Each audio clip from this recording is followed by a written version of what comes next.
My name's Liz, I'm the baker that sews. Welcome to my channel if you're new and welcome back if you are a subscriber. As always, it's really lovely to have you here as I share my sewing journey. So welcome back to one of my Sunday sewing catch-ups. So apologies, I missed last week's and that's because we were away camping. Really good fun. We did get absolutely soaked on the Sunday, quite a hilarious story, and actually we can laugh about it now. We were laughing in the moment actually. But I finished work on the Friday and we'd already packed up the car, came home, picked up my husband and my girls, and then we went straight off to camping. We go to a festival, usually happens every year in East Sussex, called Elderflower Fields. But due to COVID, it didn't happen last year and then it got postponed this year. And we weren't sure if it was going to go ahead, but it's a festival that's all outside. You can easily social distance, there's loads and loads of space, and I'm really glad that we went actually because we felt really safe when we were there. So really good fun. I'll pop some images in of us at the festival, but it was just lovely to be outside, away from everything. I was absolutely exhausted because school had literally finished on that Friday, but we love camping and it's something that we look forward to, so I'm really glad that we actually went. Because we were considering just going for the day, but we ended up going on the Friday afternoon and having lots of fun listening to the live music and eating some lovely food, put the tent up, and the weather was gorgeous on the Friday, really lovely sunny weather, and enjoyed like the Friday. Overnight it poured with rain and the wind was so strong. At one point my husband and I woke up in the tent and we thought that the tent was going to blow away. Thankfully it didn't, we were absolutely fine, and the next day was glorious sunshine. It was so warm, really hot. You know, we were in shorts and t-shirts and just had a wonderful day on the Saturday. There's lots of sports for the girls to do. There's something called disc golf, where basically you throw a frisbee and you have to try and get it into a net and you go around the course, and we love doing that every year, so we took part in that. There's loads of nature things for the children to do. There's a science tent and it was just lots of fun. And then we obviously listened to some live music as well, which was great. And then Saturday evening, weather again was lovely overnight. The wind died down, there was no rain. Woke up on the Sunday and it was drizzly rain. So not like really heavy or anything. And we were planning to pack up on the Sunday anyway because my youngest daughter is starting secondary school, and her secondary school have put on like a week-long summer camp as a transition because they haven't been able to do any other transition events. So we knew we were going to come back on the Sunday, and with the forecast on Sunday for rain, we thought, oh, we'd best, you know, just start packing up, get the car loaded, and if we want to go and enjoy a few things before we leave, we can. So we started packing up in the drizzly rain, and then it got to about 10 o'clock and it stopped. So we were like, brilliant, let's seize the opportunity, put down the tents, go and load up the car, and then we can just go. It got to about 10:15. We had about 20 minutes left of taking, I think the last thing we had to do was take down our tent and take down the girls' tent. Everything else was packed. I'd already done one trip to the car with the bags, and we literally just had to take down the 2 tents, and it absolutely poured. It was like we were stood under a shower. We got soaked from head to toe. You know, we had to persevere with taking the tent down because we'd already started. And with the festival being outside, there's also nowhere really for you to go and get shelter. So I sent the girls off to the car, so they were nice and not dry because they got soaked on the way up to the car. But I thought at least they're in the car and they're not going to get upset or too distressed about the fact that they are now soaked. I'd managed to find them some dry clothes in their bags, so packed them in a backpack so they could go and get changed in the car.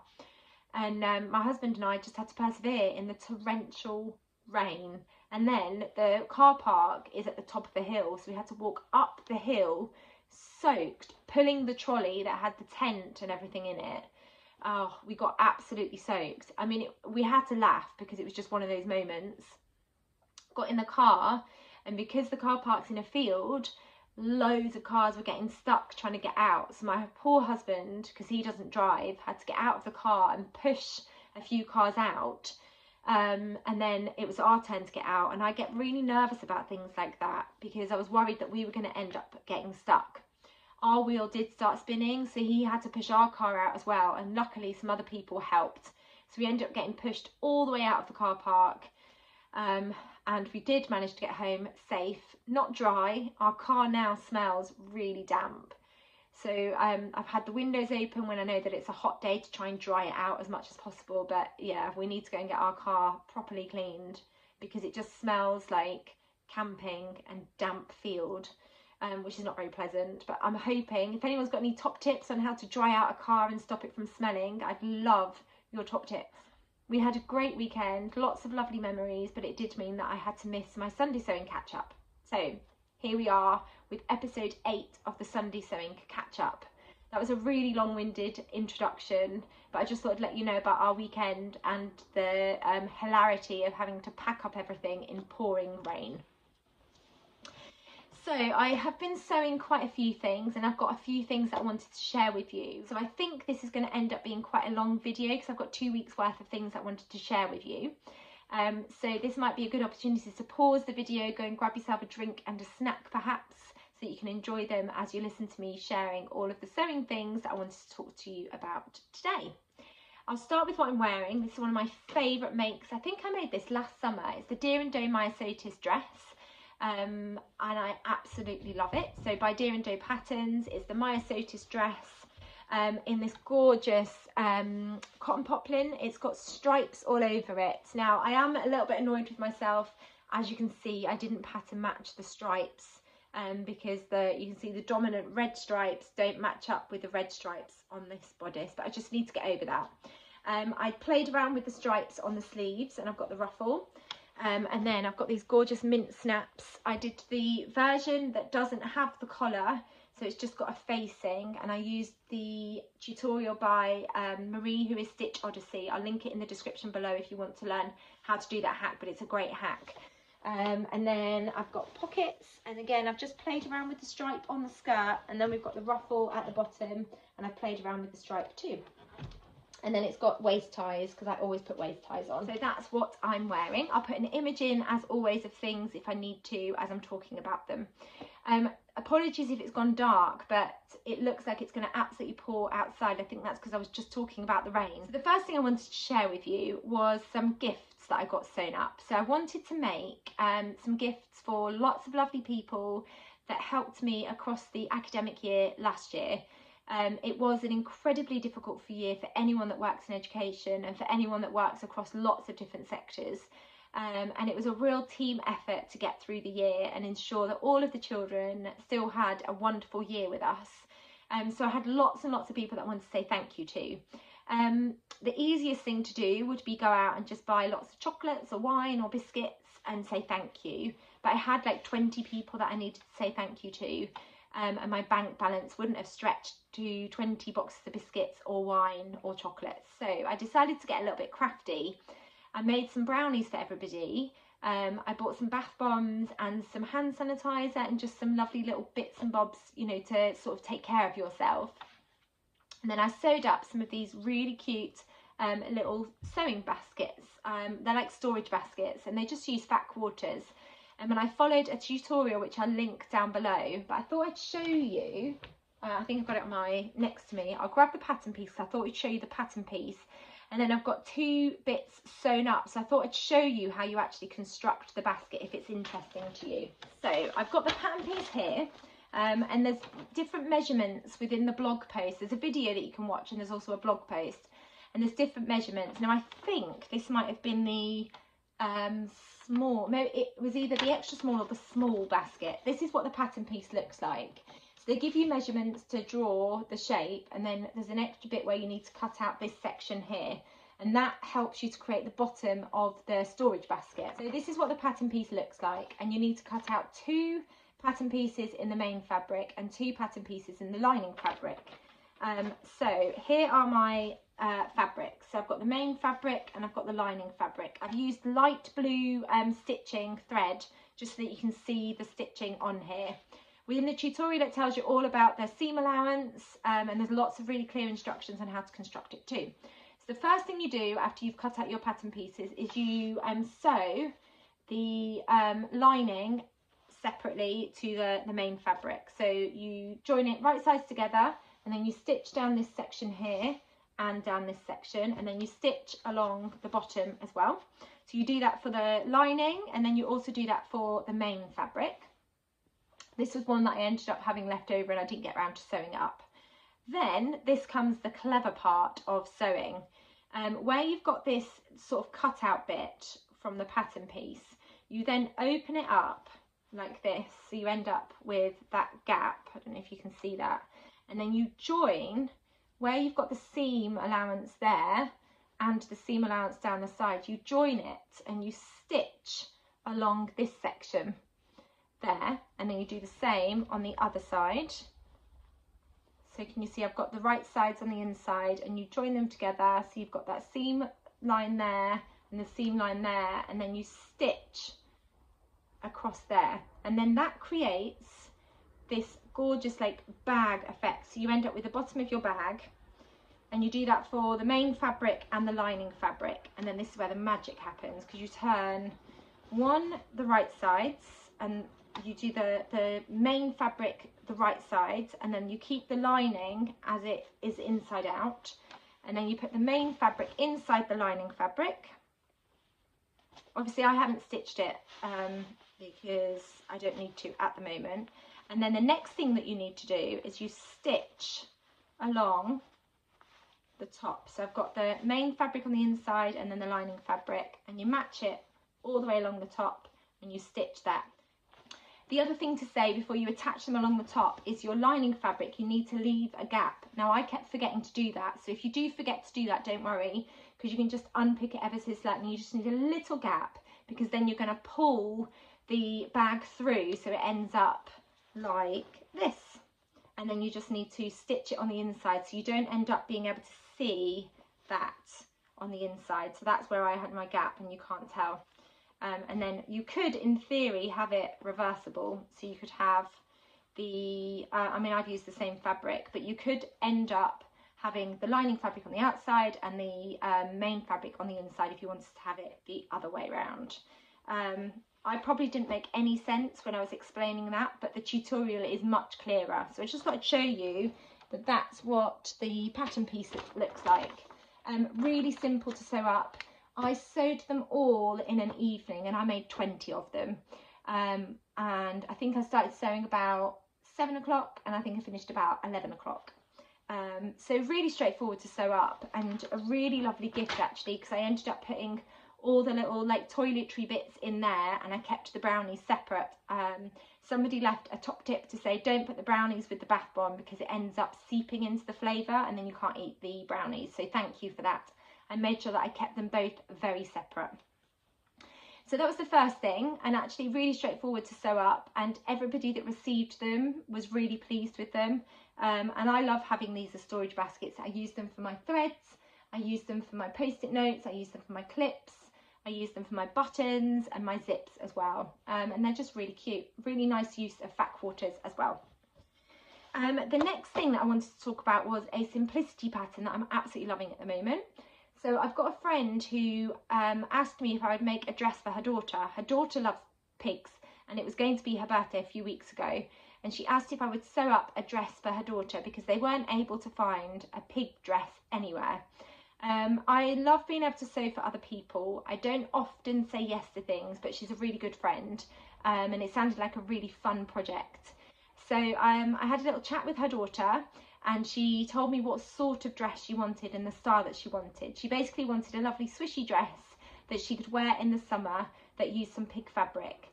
She picked the fabric with her mum, so it's some spoon flower fabric. I'm just going to see if I've got a little snippet to show you what it looks like. So my friend's daughter chose the fabric with her, and then they sent it off to me. I just met up with her and she gave me the fabric. It's this really cute flying pig fabric. It's a bit creased because this is just an offcut and it's been in my scrap stores. But it's a spoon flower fabric. Now if I can find it, I'll link it in the description for you, but it's really fun. It's on this gorgeous like aqua blue background and it's got clouds on and all these pigs. And then once she described what style of dress she wanted, I had a look in my pattern stash behind me because I knew that I had some children's patterns, and I remembered that I had this pattern, which is the Simplicity 1121. Now this goes from ages, let me see, this goes from ages US 7 up to 14. So she wanted this version. Now what I didn't realise with this pattern was that the back is constructed slightly differently. So I just assumed, looking at the front, I didn't really look at the back and the line drawings in too much detail, but you've got these wide straps, but then they go into like a loop on the back of the pattern piece, and you tie them into a bow. And the back pattern piece has actually got some elastic channels on the back, which you obviously feed elastic into and then attach to the side seams. So you attach the front bodice with the back bodice at the side seams, and then you put on almost like a belt loop, and then the straps tie into the back. I don't know if you're going to be able to see the line drawing, but this is what the back looks like. So I went for view C, which is the maxi length, with this ruffle on the bottom, which is what the model's wearing on the front here. It was a really fun dress to sew up. I don't often sew with the big four pattern company patterns. I have got a few in my stash, but I don't often sew them. I really enjoyed sewing this, but I felt like, because I've been sewing for quite a while now and I've got experience and knowledge about certain patterns, it made it a lot easier to sew this pattern, because I do find with the big pattern companies, the instructions are not always as detailed as your independent pattern companies, so your smaller pattern companies. This is what the sheet looks like, and there's two of them. So you've got some more line drawings here, and this is the version that I sewed up, and you can see that's what the back looks like. And then you've got the instructions on the back as well. So they're not really detailed. There are images to help you, but there's not a huge amount of detail. Like you've got some of these steps here that don't have images. And then there was 2 pages printed back to back to help you sew up the pattern. She loves the dress. I was worried about it fitting, because when I'm sewing for myself, I try it on lots and lots and lots and tweak it if I need to. But for sewing for somebody else that obviously doesn't live in my house, it was quite difficult to try that on and check that it fits. But with this pattern, because it's got the elastic channel in the back, I don't know if I can show you the bit for the elastic channel. So this is how you construct the back. So you've got this pattern piece which you fold in half, and then that creates the elastic channels, and you attach it with the skirt back. This is the front bodice, and you attach it to the skirt front, and you don't attach those together until you've constructed this back piece. And the front pattern piece you cut out 2, because one of them provides sort of the lining. You have got an elastic channel in the back, and that sort of helps with the fit. And it did fit her really nicely. And because you've got the straps that go around the back and go into the belt loop, and you tie it into a bow, that was another way of making sure that the dress fitted her too. But she absolutely loved it. I managed to get a couple of pictures of the dress, but obviously not on her. So I'll put those in so you can see what the finished dress looks like. But then I sewed up 2 versions for my girls. So one in a checked fabric for Lola, and then Ruby chose this like turquoise green. Oh, so it's sort of a mint turquoisey green fabric, viscose twill that I got from Semi Sunshine, which has got like sprinkle effect all over it. So I'll put a picture in of what they look like in their dresses. There's a really cute video that I got of them twirling in their dresses too, because they absolutely loved wearing them. So that is what I've been sewing. Let me see if there's anything else. Oh, and then I've sewn a hack of the dress for myself. So I loved the girls' versions, and I really wanted to get in on the action and try and recreate a dress for myself. So I used a mixture of the Simplicity pattern. I looked at the pattern pieces there, but it's quite similar in some ways to the Tilly and the Buttons Sky sundress. Have I got that here? Oh, I've got it here actually. It's a little bit similar to the Tilly and the Buttons Sky summer dress. So I took the bodice pattern piece here, and I compared it against the bodice pattern piece for the Simplicity dress. And then I came up with my own pattern piece, which looks like this, going off my own measurements. And I twirled it first using some fabric that I've had in my stash for a while, that, you know, wasn't particularly expensive fabric, but would move in the same way. So I had some chambray fabric, and then I had some viscose fabric. So I combined the two and I twirled it. So that was the pattern piece for the bodice front, and I sewed the dress exactly the same as the Simplicity pattern instructions, and with the first hack I sewed it exactly the same. So I had the belt loop on the back and the straps came down the back and you tied them into a bow. But I didn't feel comfortable because I couldn't wear a bra, or I had to wear a strapless bra. So then I had to go last night at hacking it to make sure that I could cover bra straps, and I've managed to work it out. Doing exactly the same. Now, the first time I drafted a pattern piece for myself, it ended up being too big at the front, and I'll show you with my toile in a second. So I ended up taking off 1.5 centimetres of the bodice length, just here. This is cut on the fold and you cut 2, and then this is what the back bodice piece looks like. So it's basically just a rectangle, and I ended up lengthening the pattern piece, so I ended up adding about 3 more inches, so it ended up being sort of that size. And you just cut one of those because then you fold it in on itself, and that creates the channel for the elastic. And then I used the skirt pattern pieces from the Chilly and the Buttons Lyra shirt dress because I like the length of that skirt on myself. What I also ended up doing on my second version is I added a little bit of length to the bodice here, because with the Sky dress it's an empire length bodice, and I wanted it to sit ever so slightly further down, so I added a little bit of length. So I used a combination of the Simplicity, the Sky dress and the Lyra shirt dress to get a version for myself, and I'll put an image in of what that looks like. But I'll just get the toile so you can see how that compared to the children's version. So this is one of my daughter's versions. I'm just gonna, it's inside out at the moment. She's loved wearing it. This was a fabric that I got from Sew Me Sunshine, which is a viscose, and I'd originally got this to make a shirt for my husband, but he didn't want a shirt making in that fabric, so Lola nabbed it. So this is the children's version. So you've got the bodice with the straps. That's the front bodice, and it is fully lined. And then this is the back. So you've got that elastic channel. I don't know if you can see that, but yeah, you can see that elastic channel which creates a bit of ruching and gathering. And then you sew on a belt loop here. And then what you do with the pattern is you thread the straps through the belt loop. I'm going to do it really quickly just to show you. And then you tie them into a bow, and that helps the dress to fit the person that you're sewing it for, but it also creates a really cute little detail, and this is what I wanted to replicate because I really loved that really cute back detail. So this is what you end up with. You've got this gorgeous little bow. Obviously it looks different because it's not on her, and then you've got that elastic casing, and then that's what the front looks like. And then you've also got this gorgeous like maxi length skirt, so it's got a ruffle on the bottom. So I wanted to replicate that for myself. So we ended up sewing using this gorgeous fabric that I got from, where did I get this from? Fabricland. I got this from Fabricland, it's just a viscose. And then I had some of this chambray left, which I've used to make my bulk culottes. So I combined the two, and actually there, they work really nicely together. When I've seen photos of this on, I'm not really keen on the chambray and the viscose together, but that's just my preference. Plus, it's not quite how I wanted it to be. So when I first drafted the piece, the bodice ended up being a bit too big, and I ended up with gaping here.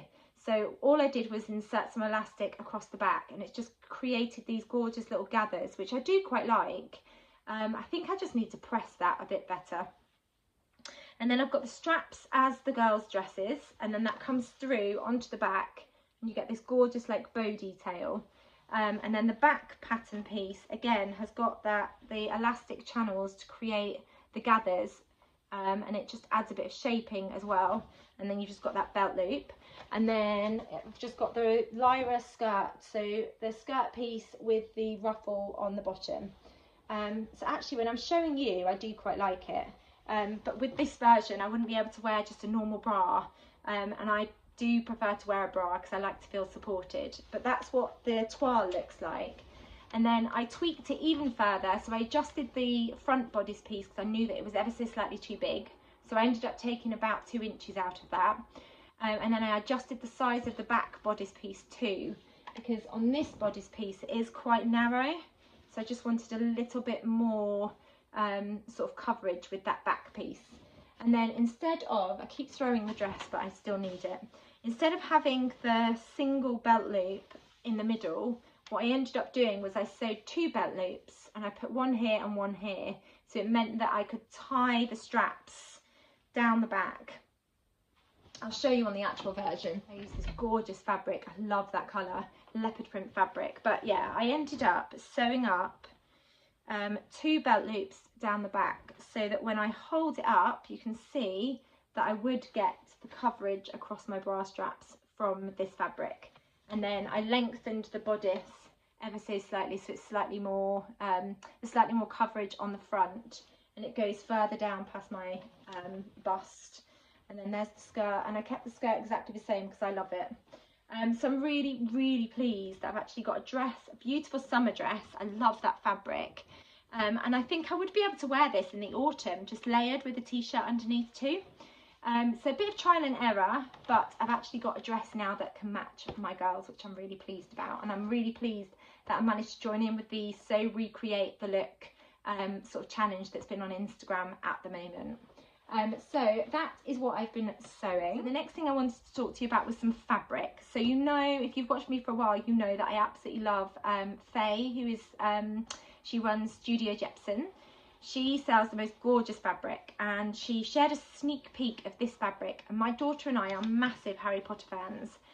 My daughter in particular loves Harry Potter, and she shared this Christmas, Hogwarts at Christmas fabric on this green background. It's a cotton poplin, and it says, "I'd rather stay at Hogwarts this Christmas."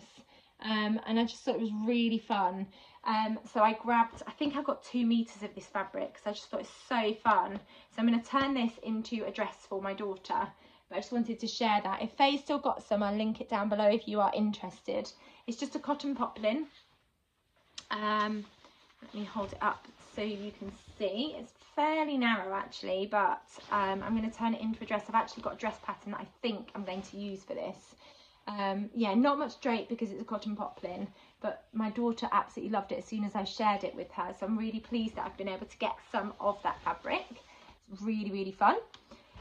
And then the next fabrics that I wanted to share with you, the lovely Becky, who is Notes from a Sewing Room. She's got a YouTube channel and she's over on Instagram. I'll link her down below so you can go and give her a follow, but I'm sure you follow her already. She shared a new to me fabric company. In her latest vlog, she shared some beautiful fabrics, and there was one that had like the alphabet all over it. And I really loved that fabric. I went and checked it out on the website, but they didn't have the colourway that Becky shared. Because I would have bought some of that for work to make a simple t-shirt, but instead they had 2 fabrics that I did really fall in love with.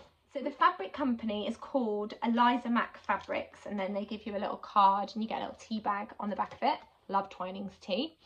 And they've got some really gorgeous fabrics over on their website. So the first fabric is this really fun jersey fabric that's got rainbows all over it, and they're all different sizes, and I just absolutely loved that. It's on a navy background. And I'm just going to turn this into a t-shirt. I'll probably use the Tabitha t-shirt pattern, but I just loved that print. I think it's really fun. And if I've got any left over, then I could make something for one of my girls. And then the next fabric I had to get because it is, it reminds me of one of my favourite sort of series of books that I read at school. If I hold it up, it's got all these different elephants all over it, and they really remind me of Elmer the Elephant. I don't know if you've heard of that picture book. It's children's books.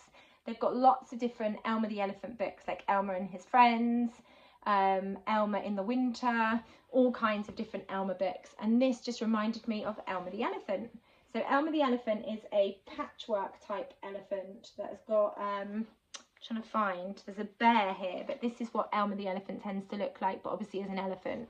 And there's a story where all the elephants decorate themselves for, I think they call it like Elmer Day or something, and they all end up with different colours all over them and different patterns, and that just really reminded me of Elmer the Elephant. So I'm going to use this to make myself a t-shirt for work, and then I can wear it with like my trousers or my dungaree dresses and pinafores, and I think the children will absolutely love me wearing that t-shirt to work. Definitely be a talking point, so they'll be able to look at all the different patterns that are on there too. So thank you, Becky, for sharing that company, because I hadn't heard of them before, and they've got such a lovely range of fabrics over on their website. So I'll link them in the description below if you want to go and check them out. But yeah, those were a couple of fabrics that I wanted to share from Eliza Mac fabrics. And then the final thing I wanted to share fabric wise was some exciting news. So I shared this over on Instagram, but Abercon Fabrics, they've got a few shops dotted around the country, but they've also got a website.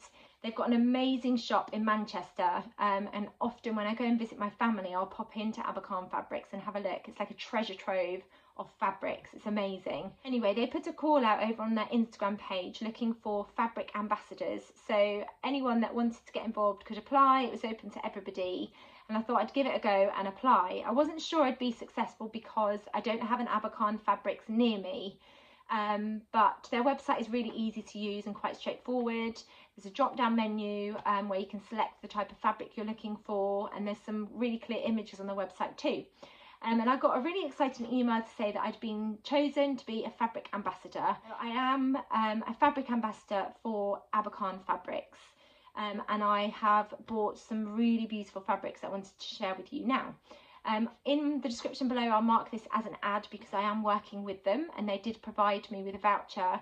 I could spend it on whatever fabric or patterns or notions I wanted to. So I went with some fabrics. I'm going to show you the fabrics that I got. And I shared some of the ideas that I had around being the fabric ambassador already. But there is a pattern that I've shared already called the spring dress. Which is Love to Sew Patterns, I think they're called. And they had this cotton voile fabric which has got embroidered flowers all over it, and I've seen a version of the spring dress that I want to make in this gorgeous embroidered fabric. The version that I've seen has got embroidered sort of flowers all over it. It's just beautiful. If I can find an image, I'll put it in so you can see what it looks like. So I've ordered a couple of meters of this cotton voile fabric. Now it's arrived, it's absolutely beautiful. I love these embroidered flowers, but you can see it's fairly see-through, like you can see that fabric underneath. So I am going to have to line it. So I have got some white cotton lawn in my fabric stash which I could use to line it, but I'm still going to use this fabric to make the spring dress because I think it's going to make a gorgeous version of the spring dress. It's a really lightweight fabric. Obviously it's got white background and then it's got all these different embroidered flowers all over it, and I just think it's so pretty, and that's just going to make a beautiful spring dress. This was $7.99 a metre, which I think is an absolute bargain. Really well priced fabrics over on their website, so I'm really looking forward to turning that one into the spring dress. And then the next fabric I couldn't resist because I love a rainbow. It's just a cotton poplin, and this is what it looks like. I think I got 2 meters of this fabric, and I just think it's absolutely gorgeous. It's just really lovely and bright, colourful, rainbow type print fabric, and I'm considering using this to make the sky sundress, which is a Tilly in the Buttons pattern, because their fabric recommendations, they recommend a cotton lawn and a poplin, and this is a cotton poplin. So I'm thinking of using it to make the sky sundress similar to what the model is wearing. I don't think I'll make the maxi though. I think I'll make the knee length dress here. And I think I could have some fun playing around with stripes. So I think for the bodice, I might have the stripes going across. And for the skirt, if I can, I might have the stripes going that way. Or maybe for the bodice, I'll have the stripes going that way. And for the skirt, I'll have them going that way. I'm going to play around with it. But I just loved the colours of that fabric. It's absolutely gorgeous. I can't remember how much this one was, but I'll put an image in that tells you how much this was per metre. But it's all really reasonably priced. Then the next fabric, the final fabric that I got from Abercon that I wanted to share with you was this watercolour effect. It's by Little Johnny Fabrics from Abercon's. It reminds me a little bit of the tie-dye effect cotton jersey fabric that I got from Hey Sister that I used to make the True Bias Nova jumpsuit. So it reminded me a little bit of that. And I would like your help deciding what to turn this fabric into. So it's a cotton poplin, which means it hasn't got a huge amount of drape. But I just loved that print. I think it's absolutely gorgeous. Sort of a little bit rainbowy as well. All of my favourite colours on one piece of fabric. So there's 2 options that I'm thinking of for this fabric, unless you've got another idea for me. I'm either considering turning it into the Tilly in the Buttons Lyra shirt dress, because I think this would make a really fun shirt dress, and I could just see that really lovely gathered skirt within that fabric. or I'm considering turning it into the Nina Lee Bakerloo dress with the lovely collar, and then I could sort of draw out one of the colours of this fabric and use a contrast fabric, or I could just make the frill using this fabric too. So let me know which one you would go for, either the Tilly and the Buttons Lyra shirt dress or the Nina Lee Bakerloo blouse and dress. So I would make the dress version using this fabric. But that was a really fun fabric too. So they're all going to go in the wash because I've got plans that I want to get busy making with those fabrics. But yes, I wanted to share that with you, and I'll link their website in the description as well, because it was really easy to navigate the website, and some really great fabrics on there for really lovely prices too. So those were all of the fabrics. So the next thing I wanted to share with you was a new business that has just been sort of started over on Instagram. So they haven't actually opened yet, but I really like the idea behind the concept of the business. So it's called the Notion Box. And the idea behind it is they create a box that is full of lots of notions, so haberdashery items that you may find useful. So things like threads, elastics, interfacing and zips. And the idea behind the company is that they recognise how frustrating it can be sometimes when you don't have the right zip or the right thread or the right elastic that you need in your sewing stash, and then you have to either go and order it and wait or go out and find it. So I think the idea behind it is that they sort of create a box that has lots of these sort of generic notions in that we tend to need to use when we are starting a sewing project, and they're all in this box that you subscribed to, and I think it's different each time there's a new box that comes out. So they haven't actually started sending out their sewing boxes yet, but I just thought it was a really interesting business idea that could be potentially quite useful to anyone that sews.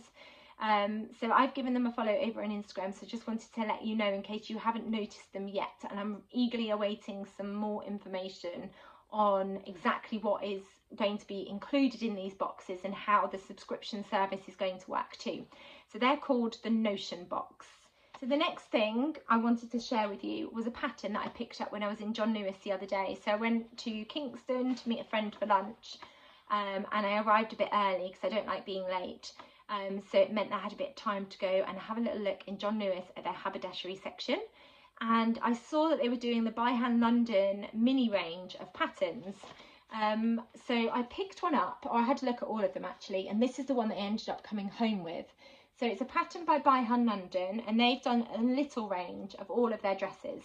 So this is called the Little Flora dress. So in terms of difficulty, they've rated it 1 sewing machine out of 3, and they describe it as a feminine and fun with a voluminous dipped hem circle skirt, simple tank bodice and 3 super cute shoulder strap variations. Flora is the definitive party dress. They recommend lightweight woven fabrics with a bit of body, like a viscose rayon, floaty silks and wool crepe. However, stable fabrics will work beautifully too, like a quilting cotton, cotton lawn, batiste, shirting, voile, linen and broderie anglaise. So these are the variations. So they've all got the same dipped hem. They've all got the same bodice, but it's just the straps are different. So you've got an option for just a plain strap. This has got a little ruffle on, and then this has got little ties on. It's super cute. It comes in sizes 2T, and that says 18 to 24 months, up to 13, and it goes off height, but then there's also chest, waist and hip measurements. The 2T is a 20 and 3/4 inch chest measurement, 19 and 3/4 inch waist measurement, and 20 and 3/4 inch hip measurement. And then for a 13, it's a 32 inch chest, 26 inch waist and 34 inch hip. So I'm really looking forward to sewing this up for Ruby and Lola. For Lola, I'm going to sew her a Christmas dress using this Hogwarts Christmas fabric. So I'd rather stay at Hogwarts this Christmas, and I think that's going to be really fun. And then for Ruby, I'm going to let her have a look at my fabric stash, and then she can choose a fabric too. So I'm really excited about sewing that. I really enjoyed sewing the maxi dresses for my girls, so I think it's going to be really fun sewing this up for them too. So I just thought I'd share that with you. Then the final thing I wanted to share with you was some fabric that I bought from Felicity Fabrics, just because I've got a really I think it's a really lovely idea, but I bought some denim fabric from them, just in this sort of indigo blue denim, because I want to make a denim jacket. When I was at the festival last weekend, I saw a lady wearing the most amazing denim jacket that had some fringing along the back. So I'm going to use the Sew Over It Sorrento jacket pattern, which I've made lots and lots of. I'll put an image in of one of mine so you can see what it looks like. And I'm going to use this denim that I got from Felicity Fabrics. And then I also bought some fringing from New Craft House because they've just uploaded a load of amazing fringing. So I wasn't sure what colour to go for, and it was £2.49 I think a metre. So I went for 2 different colours. The first one, it's going to be tricky to show you, is like a navy blue. How cool is that? And then the second one is this gorgeous like dark green fringing. So what I'm going to do is I'm going to sew up the Sew Over It Sorrento jacket, and in the back of the denim jacket I'm going to stitch in some of this fringing. Now I've got my corduroy jacket to show you so that I can show you what I mean by stitching that fringing in. So this is one of my jackets, actually made using a corduroy that I got from Felicity Fabrics. So on the back of the jacket it's got this yoke piece here, so you end up with this line running all the way across. So what I'm going to do with the fringing, it's going to be a bit tricky to show you, I'm going to insert it into that line all the way across the back, so I end up with this really fun fringing on the back of my denim jacket. And when I was explaining this to my husband, he suggested that I put some fringing across the shoulder as well, but I feel like that may be a bit too much. On the lady's jacket, she also had it running under the arm, so along the seam here for the arm there was fringing there as well, which again my husband suggested, which is unusual for him because normally he's like less is more. And I could do that. I'd end up with fringing that looks like that. I'm not sure if that would be a bit too much. So I could do, because I've got 2 meters of this fringing fabric, so I have got enough to do that if I want to. I think maybe if I did go for the fringing on the arm, I might go for the navy fringing and then stick with the green fringing on the back, but we'll see. But I just wanted to share that fabric and the fringing because it's something that I haven't used before, but I'm really quite excited about just having a little bit of fun with what could be quite a straightforward denim jacket, but add a little bit of detail on the back of the denim jacket. So it's almost like it looks like a regular denim jacket at the front, and if I go for it with the sleeves, I could just lift my sleeve up and be like, you know, look at this, and then swish around and I've got this lovely fringing in the back. Let me know what you think. Should I just stick with putting the fringing on the back, or should I go for it on the sleeve as well? It'd be great to get your thoughts in the comments below. I hope you enjoyed that. This has probably been a really long, quite rambly Sunday sewing catch up. So I hope you enjoyed hearing all of those things, seeing all of the fabrics and patterns and the ideas that I've got sort of whirring in my mind at the moment. If you enjoyed this video, please do give it a thumbs up. And if you haven't subscribed already, it'd be really amazing if you could hit that subscribe button. I'll be back soon with another video. And until then, take care and I'll see you soon. Bye.